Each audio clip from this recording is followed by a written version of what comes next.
मधुबन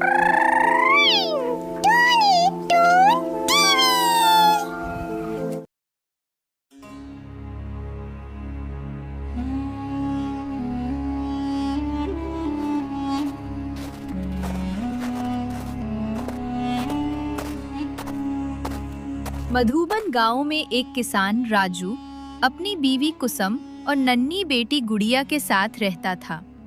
घर कच्चा, छत टपकती और खाने में अक्सर घर में अनाज ही नहीं होता था। अक्सर गांव वाले राजू को और राजू के परिवार को ताने देते। राजू, तेरे खेत में तो किस्मत भी नहीं उगती। गुड़िया के कपड़ों को देख, खुद कपड़ा शर्मिंदा है। गुड़िया मुंह छुपाकर माँ के आंचल में रोने लगती। कुसुम खामोश रहती, मगर आंखों में आंसू भर आते। रात को राजू आसमान देखकर सिसकता। ऐ ऊपर वाले, मैंने कभी किसी का बुरा नहीं चाहा, तो फिर मेरी बेटी भूखी क्यों है?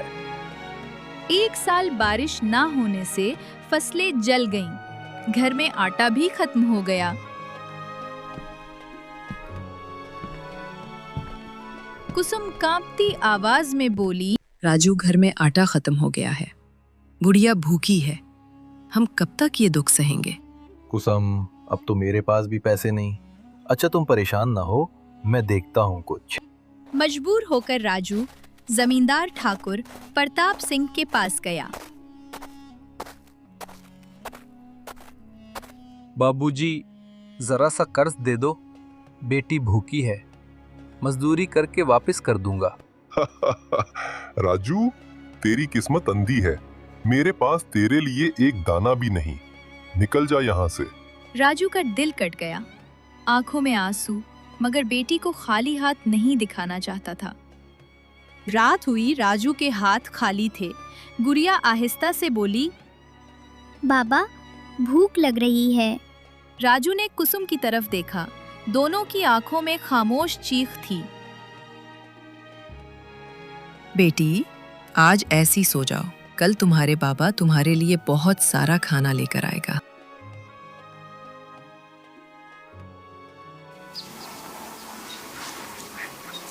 अगले दिन राजू लकड़ियां काटने के बहाने जंगल चला गया। एक पेड़ के नीचे बैठ गया और रोते हुए बोला,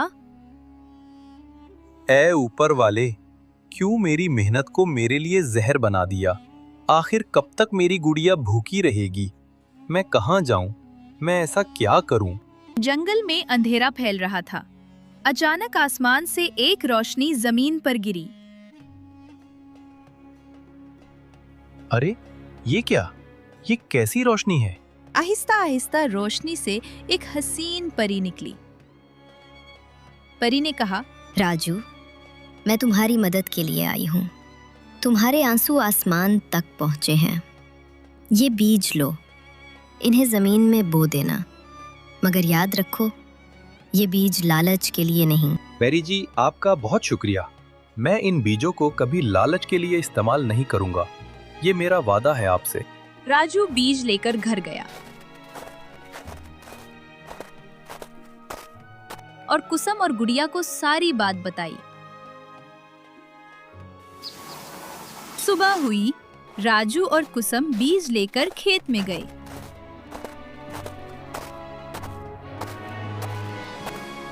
दोनों ने बीज खेत में बो दिए।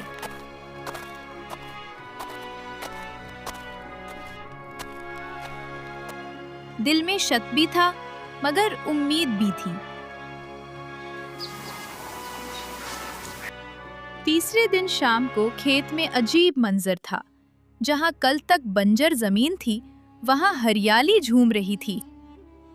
राजू जब खेत में आया तो हैरान रह गया। हरियाली ऐसे झूम रही थी जैसे कुछ कह रही हो।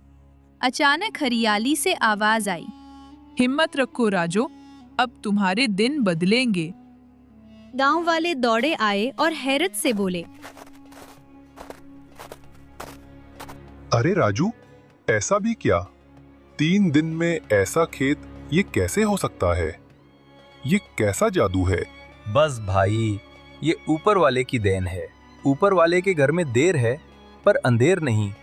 हाँ राजू, तुम सही कह रहे हो। ये तुम्हारी मेहनत और सब्र का फल मिला है। अब राजू फसल का कुछ हिस्सा बेच देता और कुछ हिस्सा गरीबों में बांट देता। अब वही लोग जो कल तक ताने देते थे राजू के दरवाजे पर हाथ जोड़ने लगे। राजू भाई, थोड़ी मदद कर दो, माँ बीमार है, इलाज करवाना है, थोड़ी सी फसल दे दो। भाई, तुम्हें जितनी फसल चाहिए अपनी जरूरत के हिसाब से ले जाओ और अपनी माँ का इलाज करवाओ।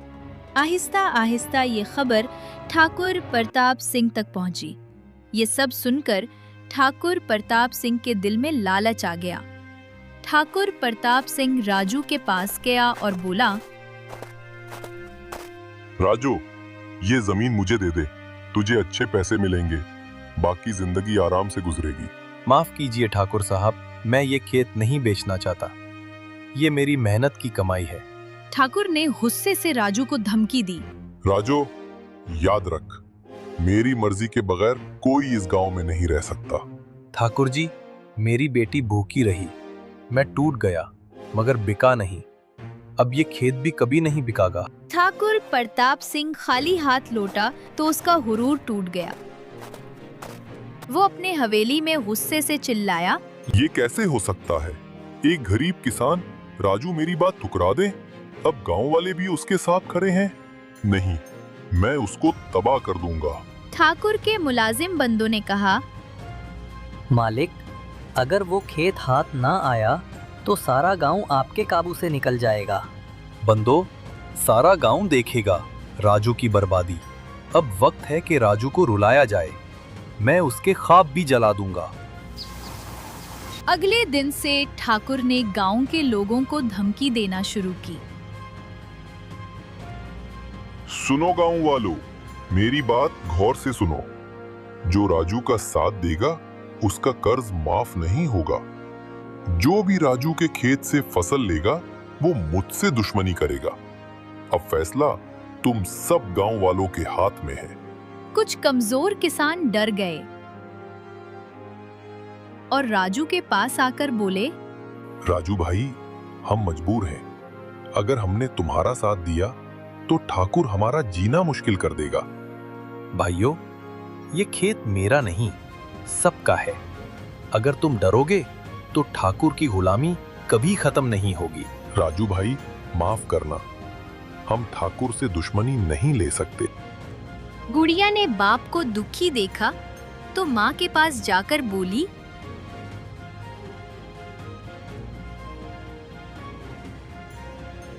अम्मा, बाबा हर वक्त परेशान रहते हैं। परी माँ कहाँ है? वो फिर क्यों नहीं आती? बेटी, दुआ करो, शायद परी माँ फिर हमारी आवाज सुन लें। गुड़िया रात को आसमान की तरफ देखकर बोली, परी माँ, आपने हमें बीज दिए थे, अब बाबा को हिम्मत दे दो। ठाकुर बहुत बुरा है।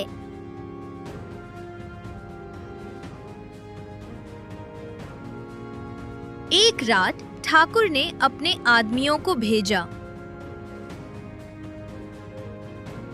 अंधेरे में खेत के एक हिस्से को आग लगा दी गई। ये खबर जैसे ही राजू को मिली, राजू दौड़ा गया। आग, कोई पानी लाओ। गुड़िया रोते हुए बोली, बाबा, हमारा खेत जल रहा है। राजू जमीन पर गिरकर रो पड़ा। ये मेरी मेहनत का खून है। तीनों बैठकर रो रहे थे। अचानक एक रोशनी से परी फिर से आई और बोली, राजू, हिम्मत ना हारना। जहाँ जुल्म बढ़ता है वहाँ इंसाफ भी जन्म लेता है। राजू हाथ जोड़कर बोला, परिमा, ठाकुर मेरा सब कुछ छीन लेना चाहता है। क्या मेरा खेत बच पाएगा? याद रखो, ये खेत अमानत है। अगर गांव वाले एक हो जाएं, तो कोई ताकत इसको नुकसान नहीं पहुंचा सकती। परी के जाने के बाद राजू और राजू का परिवार ऐसे ही उदास मन से सो गए। फिर सुबह हुई। राजू ने गांव वालों को जमा किया और बोला, भाइयों, अगर आज हम ना उठे तो कल हमारी औलाद भी गुलाम रहेगी। ये खेत सिर्फ मेरा नहीं, पूरे गांव की उम्मीद है। लोग एक साथ बोले, हाँ, ये खेत गांव का है और हम सब इसके पहरेदार हैं।